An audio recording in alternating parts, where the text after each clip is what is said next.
C'est fait. Le concert tant attendu de DJ Arafat au Bataclan a eu lieu ce samedi 2 décembre comme prévu. Le Berusama a livré son concert dans la salle mythique du Bataclan à 1500 places. D'après nos sources, le concert a démarré à 19h, sans son orchestre et ses danseurs qui auraient vu leur visa rejeté à l'ambassade de France à Abidjan. Le DJ se voyait dans l'impossibilité d'assurer un spectacle de feu comme il le prévoyait. Ariel Chenet qui devait faire la première partie de ce concert, c'est finalement Claire Bailly qui a sauvé les meubles.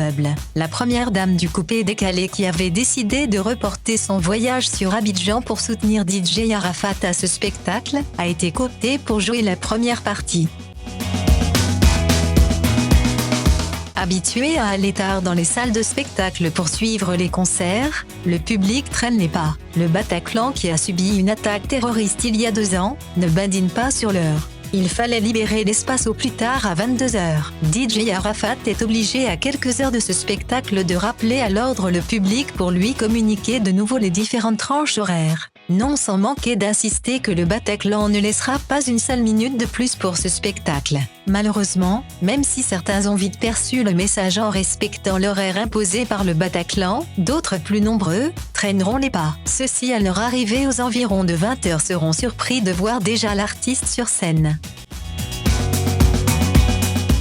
Indexé de partout d'avoir fait fiasco, DJ Arafat n'est pas resté silencieux. Il a encore sorti ses griffes. Expliquant la situation qu'il a vécue ce soir du 2 décembre, DJ Arafat a accusé certaines personnes d'avoir conspiré contre lui pour son échec. Malheureusement, confiera-t-il, que ces derniers ont mal fait de vite célébrer sa défaite. L'exigence du Bataclan en matière du respect de l'heure, des spectateurs arrivés en retard et bien d'autres contraintes, il a pu faire un concert de qualité. Parce qu'ayant presque rempli cette salle dont l'histoire récente agite encore les esprits. Pour lui, il est clair, l'unité tant prônée pour le coupé décalé n'est pas pour maintenant, car dira-t-il, certains priaient pour qu'il échoue.